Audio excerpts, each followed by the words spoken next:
RCP जी ने कहा है कि 7 जन्म में प्रधानमंत्री नहीं हो सकते हैं। लगता है बात दिल पे ले लिए वो, कि हमको लगता है कि आने वाले समय में न वो प्रधानमंत्री बन पाएंगे और न ही मुख्यमंत्री रहेंगे। नीतीश कुमार पे न कोई चरित्र है, न कोई नीति है, न कोई सिद्धांत है।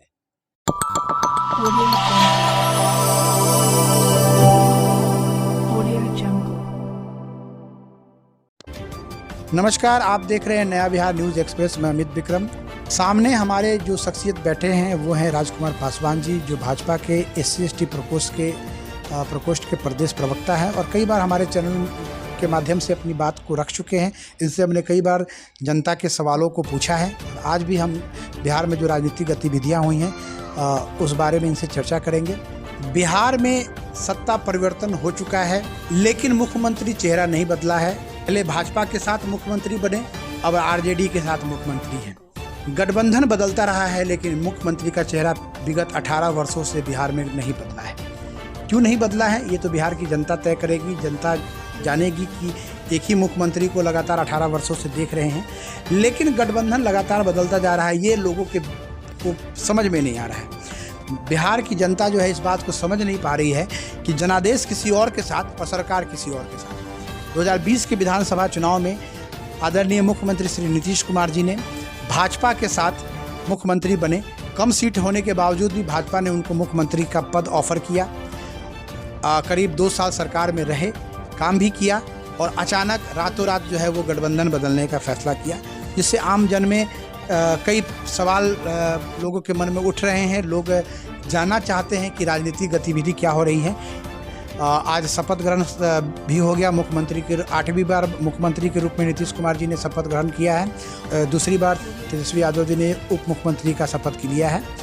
सरकार बनी है तो निश्चित तौर पे कई जिम्मेदारियां, कई काम और कई प्रश्न भी लोगों के मन में हैं। इसी कड़ी में हम भाजपा के SC/ST प्रकोष्ठ के प्रदेश प्रवक्ता राजकुमार पासवान जी के सामने हैं। राजकुमार जी, बहुत कुछ बदला, बहुत सारी बातें आ गई। नीतीश कुमार को कभी RJD वाले पलटू राम कहा करते थे, अब भाजपा के लोग पलटू राम कहा करते हैं। लेकिन राजनीति में इन शब्दों का कोई मायने नहीं होता है। राजनीति में वोट समीकरण काम करता है। ऐसी क्या मजबूरी रही कि नीतीश कुमार जी ने उस पार्टी का साथ छोड़ा जिस पार्टी ने उनको 5 बार मुख्यमंत्री बनाया? क्या कहना है इसके बारे में? राजकुमार जी, गठबंधन बदला है, आप क्या कहना चाहते हैं इसके बारे में? क्या इसके राजनीतिक मायने क्या है? जो सत्ता के करीब रहना चाहते हैं, एन केन प्रकेन अपने आप को कभी इनको झूठा करके कभी उनको झूठा करके उनके मन के मुताबिक, अगर हम एक गलत काम कर रहे हैं तो सही कर रहे हैं, दूसरा कोई करेगा तो वो गलत कर रहे हैं। ठीक नीतीश कुमार पे न कोई चरित्र है, न कोई नीति है, न कोई सिद्धांत है। अगर नीति की बात करें तो भाजपा से बेहतर नीति वाली कोई पार्टी, आज भारतीय जनता पार्टी से बेहतर नीति वाली कोई पार्टी इस भारत में नहीं है। अगर नीति की अच्छी होती तो पार्टी कई बार आई है और पूर्ण बहुमत में भारतीय जनता पार्टी सरकार बनाई है। लेकिन नीतीश जी मेरे साथ आए 2017 में कि भाई तेजस्वी यादव जो हैं वो भ्रष्टाचारी है, हम नहीं जाएंगे। उस समय तो सिर्फ भ्रष्टाचारी थे, आज तो वो चार्जशीटेड। कल को अगर केस हो जाए, चार्जशीट हो जाए तो जेल चले जाएंगे तेजस्वी यादव। फिर क्या करेंगे नीतीश जी? फिर कहेंगे नहीं हो तो हम आएगा भाजपा के साथ आ जाए। ऐसा नहीं होता है। आप जनता के विकास के लिए वोट मांगे थे, आपको वोट मिला था नरेंद्र मोदी के पिछड़ा होने पे, अति पिछड़ा होने पे। आपको वोट अपना नहीं मिला था। आपने तो लोकसभा लड़ा हमसे अलग होके, सिर्फ 2 सीट आया था पूरे बिहार में, सिर्फ 2 सीट। उस समय आपकी वोट कहाँ थी? इसीलिए नीतीश जी के पास कोई वोट बैंक नहीं है और वो जो चाह रहे हैं अपनी कुर्सी बचाने के लिए वो जाके वहाँ चले गए हैं। ठीक है, और हमको लगता है कि RCP जी ने कहा है कि 7 जन्म में प्रधानमंत्री नहीं हो सकते हैं। लगता है बात दिल पे ले लिए वो, और दिल पे लेके चले गए ख्वाब पालने प्रधानमंत्री का। लेकिन हमको लगता है कि आने वाले समय में न वो प्रधानमंत्री बन पाएंगे और न ही मुख्यमंत्री रहेंगे। आने वाले समय में नीतीश कुमार प्रधानमंत्री बनेंगे कि नहीं बनेंगे, ये तो एक भविष्य का प्रश्न है। वर्तमान में जो वो मुख्यमंत्री बने हैं, हम उसकी बात कर रहे हैं। जनादेश जो था वो भाजपा के साथ था। 5 से लेके और 2010 तक वो भाजपा के मुख्यमंत्री, भाजपा के सपोर्ट से मुख्यमंत्री बने। फिर 14 में भाजपा के साथ ही सरकार थी और उस वक्त भी जनादेश को ठेंगा दिखाकर वो आरजेडी के साथ गए, फिर 15 में आरजेडी के साथ चुनाव लड़े, फिर आरजेडी को भी उन्होंने डिच किया, धोखा दिया, और फिर 17 में भाजपा के साथ आए, फिर 20 में लड़े। तो कई मतलब वो लगातार किसी न किसी तरह से कुर्सी पे बने रहते हैं, जिसके लिए उनका नाम कुर्सी कुमार भी रखा गया। ये सारी बातें हो चुकी हैं और हो रही हैं, लेकिन इसके राजनीतिक मायने हम जानना चाहते हैं कि आखिरकार नीतीश कुमार बार बार ये काम क्यों कर रहे हैं। आखिरकार वो इतनी मतलब बिहार की 12 करोड़ की जनता के जनादेश को लगातार पलटने का काम कर रहे हैं, आखिरकार जनता को क्या मिल रहा है इससे, और नीतीश कुमार को क्या लाभ है इससे, हम इसके बारे में आपसे चर्चा कर रहे हैं राजकुमार जी। ये रमज़ान से शुरू हुआ था, ईद की सवैया से शुरू किए थे नीतीश जी इसकी प्रकरण को, और कल मुहर्रम में इसको समाप्त किए हैं। तो ये राजनीति किसी एक समुदाय को खुश करने के लिए वो कर रहे हैं। जो केंद्र की NIA PF पे जो वार कर रही थी, यहाँ स्लीपर सेल को ख़त्म कर रही थी, उन्हें लग रहा था कि ये स्लीपर सेल तो ख़त्म हो रहा है, ये देश हित में है, लेकिन मेरे वोट बैंक के हित में नहीं है। तो ये राजनीति तुष्टीकरण की राजनीति कर रहे हैं, और इस राजनीति से राजनीतिक मायने जो निकाले जाएंगे, वो कुर्सी कुमार है, वो गए, वो अपनी सत्ता के लिए गए, लेकिन भाजपा अब मजबूत स्थिति में होगी और अपने दम पे सरकार बनाएगी, मैं आपको ये कह रहा हूँ। आप भाजपा की बात कर रहे हैं कि भाजपा मजबूत होगी। कई लोगों से बातचीत हुई है मेरी, और कई लोगों ने जो भी बातें कही वो कहीं ना कहीं ये कह रही है कि भाजपा का जो कोर वोटर है उसमें दलित समाज है, सवर्ण समाज है। भाजपा ने आज जो दलित और सवर्ण समाज के लोगों को नेगलेक्ट करने का काम किया है।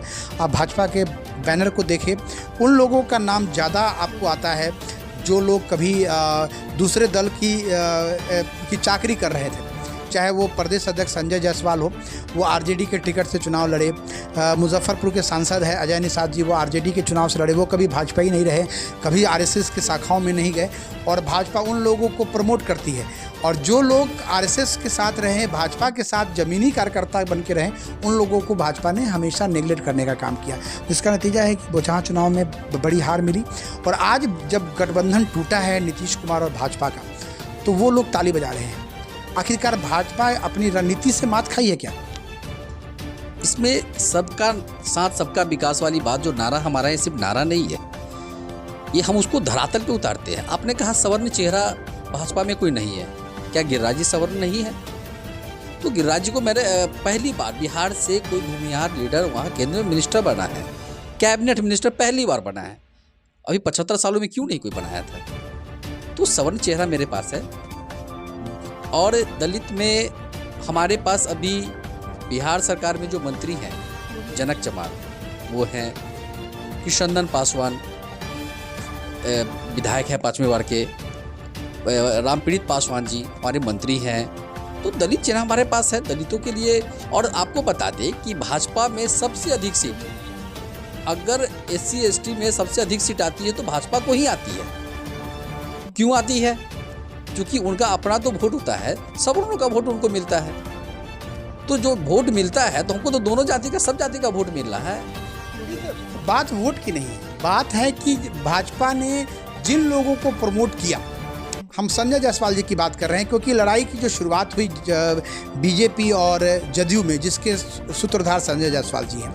संजय जायसवाल जी भाजपा के कब से हुए और भाजपा में उनका क्या योगदान है? सिर्फ सांसद बनने से कोई व्यक्ति भाजपा का योगदानी नहीं हो जाता है। भाजपा एक ज़मीनी पार्टी है, राष्ट्रीय पार्टी है, और ज़मीन से उठकर इतनी बड़ी पार्टी बनी है। तो जनता के बीच में आज हम जनता की बात आपसे कर रहे हैं कि आज जो गठबंधन टूटा है, तो लोगों का कहना है कि जो हुआ भाजपा के लिए अच्छा हुआ, हम इसकी बात कर रहे हैं। तो कहीं ना कहीं भाजपा ने अपने कोर जो उसके वोटर हैं, जो जाति और धर्म से ऊपर उठकर राष्ट्रवाद के लिए उसके लिए खड़े रहे, उन वोटरों को नेगलेक्ट करने का परिणाम तो नहीं है ये सब?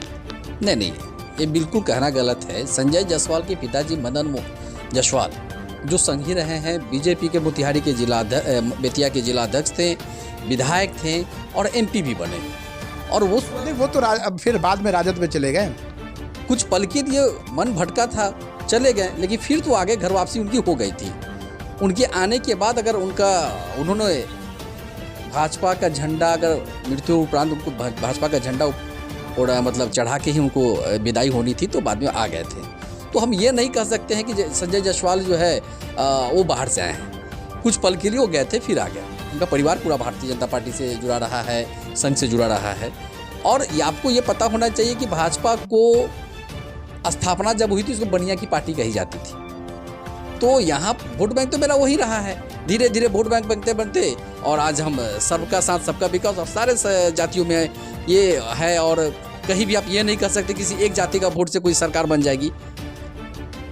तो सर, आरसीपी सिंह की बड़ी चर्चा हो रही है। इस पूरे घटनाक्रम के अगर देखा जाए तो जदयू और भाजपा का अगर गठबंधन टूटा है तो उसमें एक नाम आरसीपी सिंह का बहुत तेज़ी से उछला।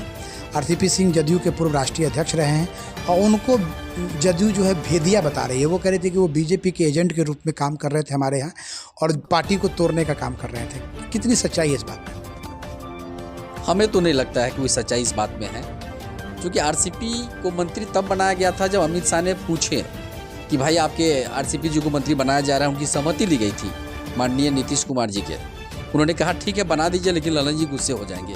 ये स्टेटमेंट आज हमारे पूर्व मुख्यमंत्री उप मुख्यमंत्री सुशील मोदी जी ने भी दिया है। तो आरसीपी ऐसे व्यक्ति जो रेल मंत्री जब थे तो उनके ओएसडी थे और उतने दिन से उनके साथ रहे हैं। तो एक पढ़ा लिखा आईपीएस आदमी गद्दार नहीं हो सकता है, क्योंकि देश की भी सेवा किया हो और नीतीश कुमार की भी सेवा किया हो और भारत सरकार में मंत्री भी थे। तो वो सरासर गलत है। उनको जाने की इच्छा थी, चले गए, लेकिन अपना दोस्त किसी मत्थे चढ़ जाना कि आरसीपी के कारण जा रहे हैं, ऐसा गलत है, बिल्कुल गलत है। आज मुख्यमंत्री जी ने कल बोला था कि 1-1.5 महीने से घुटन महसूस हो रही थी, बीजेपी काम नहीं करने दे रही थी। कई प्रकरण भी आया, जैसे एक आपके मुजफ्फरपुर के ही मंत्री रहे राम सूरत राय जी ने जितने भी अंचलाधिकारी है कोई 3 महीने के अंदर ही उसका ट्रांसफ़र कर दिया, जिसको लेकर मुख्यमंत्री जी काफ़ी नाराज़ भी हुए और सभी ट्रांसफ़रों को उन्होंने निरस्त किया।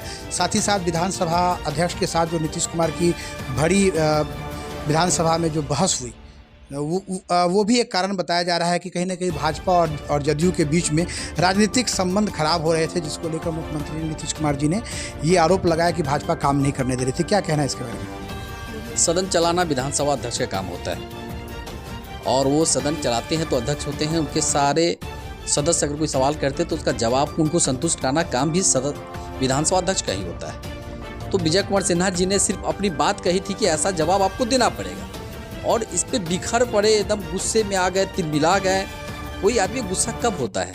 जब उसकी मन के मुताबिक कोई कार्य नहीं होता है। तो नीतीश जी को लग रहा था कि अध्यक्ष है और हम पे चल रहे हैं। अपमानित तो हमारे विधानसभा अध्यक्ष को किया गया था, भाजपा के लोग किया गया था। उस समय तो हमें लगा कि नहीं, ये संसदीय प्रणाली है, होती रहती है। हमने तो उस बात को इग्नोर किया, क्योंकि बिहार की जनता का विकास करना था। हमें बिहार की जनता की चिंता है और राजनीति में ऊपर नीचे थोड़ा बहुत होते रहते हैं। अपमानित तो विजय कुमार सिन्हा को किए थे, लेकिन फिर भी हमने चुप रहा इसलिए कि हमें विकास की बात करनी है, हमें बिहार की जनता की बात करनी है, उसकी भलाई की बात करनी है। लेकिन अपमान मेरा हुआ और गुस्सा उनको आया, ये तो सरासर गलत था। एक बात सामने आई, वो है कि मुख्यमंत्री नीतीश कुमार जी प्रधानमंत्री बनना चाहते हैं और जैसा ये कई महीनों से चर्चा में भी थी कि उनकी इच्छा थी कि उपराष्ट्रपति बन जाए, राष्ट्रपति बन जाए। कई बार नाम उछाला भी गया, मीडिया में काफ़ी बातें आई, बधाई संदेश भी लोगों ने दिया कि भाई चले राष्ट्रपति के उम्मीदवार हो रहे हैं, उपराष्ट्रपति के उम्मीदवार हो रहे हैं। सब कुछ हुआ, लेकिन कहानी ढाक के 3 पात वाली हुई। मुख्यमंत्री रह गए और मुख्यमंत्री बने रहने के लिए दल बदल दिया। कितनी सच्चाई है कि प्रधानमंत्री बनने की बात और ये उपराष्ट्रपति और राष्ट्रपति बनने की बात में कितना दम दिखता है आपको? सच्चाई क्या है? हमें लगता है कि आरसीपी जी ने कहा कि 7 जन्म में प्रधानमंत्री नहीं हो सकते हैं, तो लगता है ये बात उनको दिल पे ले ली है। वो गए कि इसके पास कहने के लिए, फरियाद करने के लिए, जैसे ईडी पूछताछ कर रही है सोनिया गांधी और राहुल गांधी से कि देखिए हम प्रधानमंत्री बनना चाहते हैं और हमें बना दिए। जिनके पास अपना वोट बैंक खिसक गया है उनके पास गए थे कि प्रधानमंत्री बना दीजिए। और हमें नहीं लगता है कि वो प्रधानमंत्री, ठीक है आरसीपी ने कहा है, हम भी कह रहे हैं कि इस जन्म में क्या कोई वैकेंसी नहीं है प्रधानमंत्री की इस देश में। जो नेता जिसका नाम नरेंद्र मोदी है वो वर्ल्ड लीडर है, वर्ल्ड लीडर। और वहाँ उनके कद क्या नेता पूरे भारत में भी कोई नहीं है जिसे जनता चाह रही है, जो विकास कर रहा है। उसकी अदना भर भी नहीं है। मुख्यमंत्री थे, मुख्यमंत्री लायक ठीक है, चल सकते थे, और लेकिन प्रधानमंत्री लायक तो नहीं कोई जनता एक्सेप्ट करेगी और न कभी कोई जनता इनको वोट देने जा रही है। अगर ऐसा रहता तो जब लोकसभा में अकेले लड़े थे, अगर इनमें प्रधानमंत्री क्वालिटी रहती तो जनता सिर्फ 2 सीट नहीं देती, 40 का 40 सीट देती कि जाइए और प्रधानमंत्री बन जाइए, लेकिन ऐसा तो नहीं हुआ। चिराग मॉडल की बात हुई है कि चिराग पासवान को बीजेपी ने मोहरा बनाया और नीतीश कुमार को डैमेज किया। आपको क्या लगता है? क्योंकि चिराग पासवान तो एक चुनाव लड़े थे सिर्फ, हाँ ये फ़र्क है कि वो जदयू के खिलाफ चुनाव लड़े थे, बीजेपी को बख्श दिया था।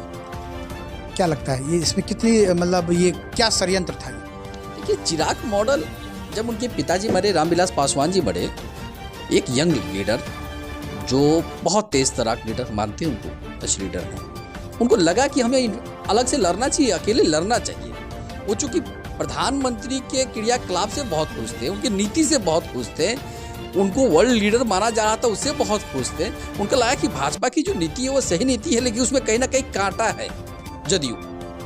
तो वो समझ रहे थे कि इनके विरुद्ध हम लड़ेंगे और इनके विरुद्ध जीतेंगे भी तो हम भाजपा के साथ ही जाएंगे, ऐसा उनका कहना था।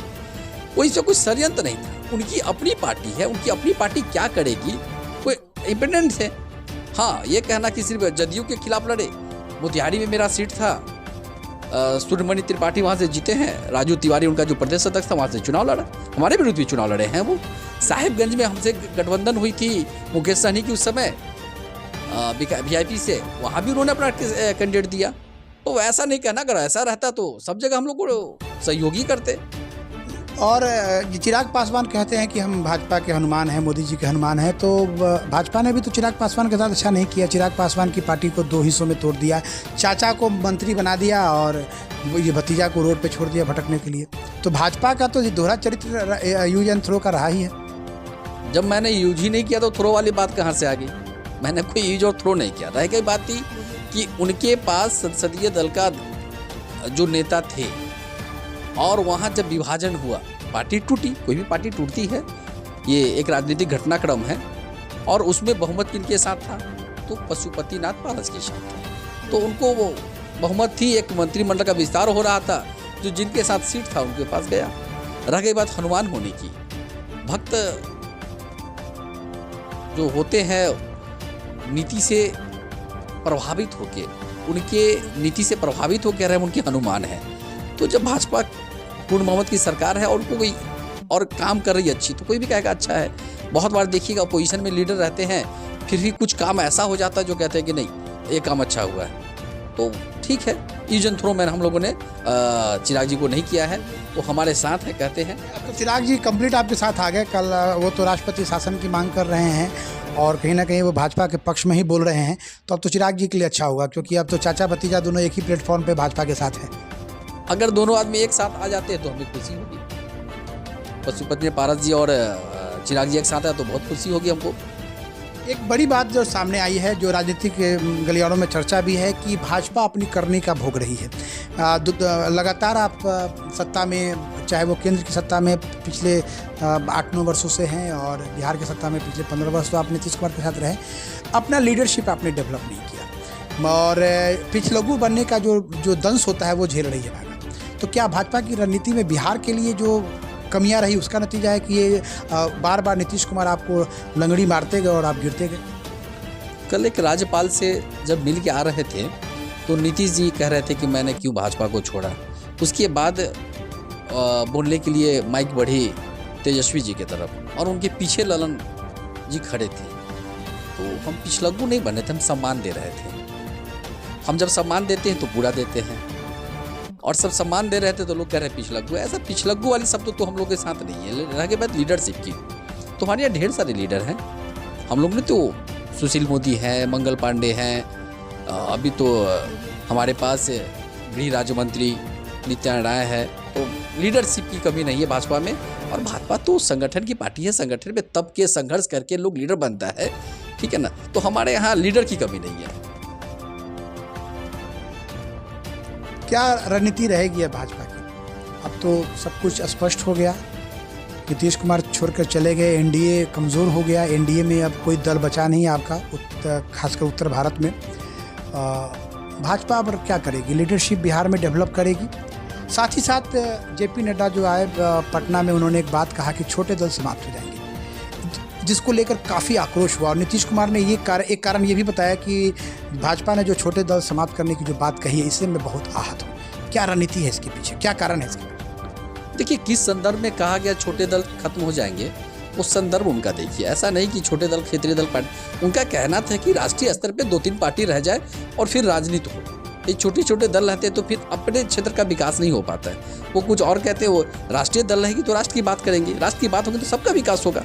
उन्होंने छोटे दल की समाप्ति की बात इसलिए ये नहीं कही कि छोटे दल समाप्त हो जाए, उन्होंने कहा कि राष्ट्रीय दल के राष्ट्रीय पटल पे आनी चाहिए जो भी दल है 2-3 दल, ऐसे संदर्भ में बात कहा गया। वो उसे तोड़ मरोड़ के जो कह ले लोग। और रह गई बात, दूसरा सवाल क्या था आपका? अब क्या करेगी भाजपा, लीडरशिप डेवलप करेगी? देखिए, लीडर तो मेरे पास है और संघर्ष की करती हुई पार्टी आई है, तो संघर्ष करेंगे और 3 साल संघर्ष करके पूर्ण बहुमत की सरकार बनाएंगे। मैं आज भविष्यवाणी कर रहा हूँ। 2025 में पूर्ण बहुमत की सरकार भाजपा देगी। बड़ी बात है, बिहार की जनता भी पूर्ण बहुमत की सरकार की तरफ मतलब मुंह उठाए खड़ी है कि एक बार बिहार में पूर्ण बहुमत की सरकार जरूर बने। राजकुमार जी, एक प्रश्न और भी है, वो है कि नीतीश कुमार और भाजपा का लंबा संबंध रहा। कुछ दल खत्म हो गए, जैसे रालोसपा खत्म हो गई, विकासशील इंसान पार्टी खत्म हो गई। जो दल खत्म हुए वो एक वोट बैंक की पार्टी थी। उसका नुकसान क्या भाजपा को मिल रहा है कि आप जब जो दल खत्म हो रहे हैं और वो भाजपा पे आरोप लगा रहे हैं कि छोटे दल खत्म हो जाएंगे या खत्म कर दिए गए भाजपा के द्वारा, जैसे मुकेश सहनी आपके ऊपर काफ़ी अग्रेसिव है आज भी, तो क्या उसका नुकसान होगा भाजपा को? देखिए, आपको फिर एक बार कहते हैं, भाजपा कभी जाति की बात करता ही नहीं है। भाजपा विकास की बात करता है। जितनी योजना आप ले लीजिए, केंद्र की योजना है, उज्ज्वला योजना हो, राष्ट्रीय आवास योजना हो, तो ये गरीबों की योजना है, सब जातियों की योजना है, किसी एक जाति की नहीं है। तो इसलिए जाति छोटे तो जो एक जाति की पार्टी बना लो, रालोसपा की बात आप कर रहे हैं। उपेंद्र कुशवाहा आए कहाँ से? जहाँ से आए थे फिर वहीं जाके विलय कर लिए, तो इसमें मेरा तो कोई कसूर नहीं हो, विलय कर लिए तो इसलिए रहे मुकेश सहनी जी की बात। मुकेश सहनी तो गए थे वहाँ, मुकेश सहनी वहाँ गए थे, विधानसभा का टिकट का बंटवारा हो रहा था और उस प्रेस कॉन्फ्रेंस पे खड़े होकर चल दिए, तो वहाँ से लौट के आए थे और मैंने उनको सम्मान दिया था और मेरे सम्मान का दुरुपयोग उन्होंने किया। उन्होंने यूपी में जाके चुनाव मेरे विरुद्ध लड़ा। चुनाव लड़ना कोई लड़ लिए में कोई गुस्सा नहीं है, लेकिन उन्होंने विज्ञप्ति दे रहे थे, प्रेस में बड़े बड़े होर्डिंग छप रहे थे उनके पेपर में कि आप हमें वोट देना है तो दीजिए, नहीं तो भाजपा को नहीं दीजिए। आप एक तरफ मेरे साथ यहाँ मैंने आपको मंत्री बनाया और यूपी में जाके आप विरुद्ध काम कर रहे हैं। आप चुनाव वोट अपने लिए मांगिए कि हमें वोट दीजिए, आप ये मत कहिए कि हाँ हमें तो नहीं दीजिए लेकिन उसको भी नहीं दीजिए। अब भाजपा विपक्ष में है बिहार में। नल जल योजना, जल जीवन हरियाली योजना, सृजन घोटाला, बालिका गृह कांड, ऐसे कई आरोप हैं मुख्यमंत्री पर जो जांच के दायरे में है। क्या भाजपा अब ईडी और सीबीआई को बिहार सरकार के पीछे लगाएगी? देखिए, जांच की प्रक्रिया सरकार नहीं करती है, जो एजेंसियां है वो जांच की प्रक्रिया करती रहती है। और जैसे कि अभी हाईकोर्ट, सुप्रीम कोर्ट, ढेर सारे केस होते हैं, कब केस का नंबर कब आ जाता है किसी को पता नहीं होता है, तो नंबर आ भी सकता है। भाजपा बिहार में आक्रामक रहेगी, संघर्ष करेगी, सत्ता गली से लेके चौराहे से लेके और सत्ता के गलियारे से लेके संघर्ष करेगी और सदन तक करेगी। जातीय गणना पे तो आप नीतीश कुमार के साथ खड़े हो गए, अब तो नीतीश कुमार से आप अलग हो गए। क्या ये अब जातीय गणना पे आपका व्यू एक जैसा रहेगा, नीतीश कुमार के साथ रहेगा? देखिए, भाजपा कभी अभी नीति से पलटती नहीं है, एक बार जो नीति बनाती है उस नीति पे चलती है। तो अगर हमारी नीति रही है कि ठीक है उस समय जातीय जनगणना होनी चाहिए थी, तो हो रही है, हमें इसको कोई आपत्ति नहीं। आक्रामक विपक्ष रहेगा भाजपा का, ये तो रहेगा। अब तो उन्हें मेरे साथ थे तो सही काम कर रहे थे, साथ नहीं है तो गलत करने नहीं देंगे। बड़ी बात है। एक तरफ नीतीश कुमार जंगल राज की बात कर रहे थे कि जंगल राज खत्म कर दिया, जंगल राज। अब तो जंगल राज वाले का खासकर तेजस्वी यादव जो चार्ज सीटेड है और भ्रष्टाचार के मुद्दे पे 2017 में गठबंधन भी तोड़ा था, कहा था कि मतलब तेजस्वी यादव दागी हैं। अब दागी के साथ आप मुख्यमंत्री बन गए, तो क्या स्टैंड क्या रह गया नीतीश कुमार का? तेजस्वी यादव कहते हैं कि संविधान बचाओ।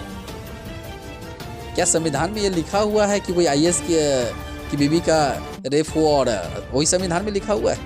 किसी तेजाब घोटाला, किसी जिंदा आदमी को तेजाब से नहला देना, यही तो संविधान बचाना है क्या? तो उन्होंने क्या संविधान बचाया है, उनके पिताजी ने क्या संविधान बचाया था, बिहार की जनता ने देखा है। और वहाँ जाके अपने आप को, जिसके जंगल राज के विरुद्ध में भाजपा ने संघर्ष की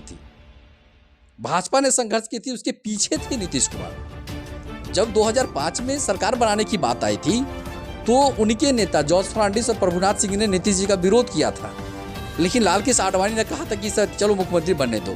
उस समय भी हम अधिक सीट पे थे और जदयू से, समता पार्टी से अधिक सीट पे लाए थे, लेकिन बाद के दिनों में जॉर्ज के साथ नीतीश जी ने क्या किया? तो नीतीश जी का कोई चरित्र और कोई नीति नहीं। अपने सत्ता के लिए, अपने स्वार्थ के लिए कहीं भी जा सकते हैं, तो अपने स्वार्थ के लिए गए हैं, पार्टी के लिए नहीं गए, किसी नीति के लिए नहीं गए। नीतीश कुमार जी का कोई चरित्र नहीं है, स्वार्थ के लिए गए हैं। कभी भाजपा के साथ, कभी आरजेडी के साथ नीतीश जी का यही चरित्र रहा है। कुर्सी के नेता रहे हैं, कुर्सी कुमार रहे हैं, ऐसा लोगों का कहना है। और अभी पलट गए हैं। पलटू राम तो आरजेडी के लोगों ने ही उनका नाम रखा है। अब पलट के वो फिर से आरजेडी की गोद में बैठे हैं। सरकार कितने दिनों तक चलेगी कहना बड़ा मुश्किल है, लेकिन जो भी आरोप वो भाजपा पे लगा रहे हैं, ऐसा राजकुमार जी का कहना है कि वो बेबुनियाद है। अपने स्वार्थ की राजनीति में नीतीश कुमार हमेशा आगे रहे हैं और ये अपनी स्वार्थ के लिए ही वो आगे गए हैं। कहीं कोई पार्टी तोड़ने की बात नहीं हो रही थी, कहीं कुछ नहीं होने जा रहा था। आरसीपी सिंह नीतीश कुमार के ही आदमी हैं, वो भाजपा से उनके साथ कोई कनेक्शन नहीं रहा है। अब उनकी और आरसीपी सिंह के बीच में क्या बात हुई ये जाने नीतीश कुमार, लेकिन जो भी आरोप वो आरसीपी सिंह पे लगाकर गठबंधन तोड़ने का काम कर रहे हैं वो बेबुनियाद है। और साथ ही साथ भाजपा अब इस लड़ाई को बहुत ज़ोरों से लड़ेगी। ये तमाम बातें राजकुमार पासवान जी ने, जो SC/ST प्रकोष्ठ के प्रदेश प्रवक्ता हैं, उन्होंने स्पष्ट कहा है कि भाजपा 2025 में पूर्ण बहुमत की सरकार बनाकर बिहार की जनता को सम्मानित करने का काम करेगी। नया बिहार न्यूज़ से बात करने के लिए राजकुमार पासवान जी का बहुत बहुत धन्यवाद।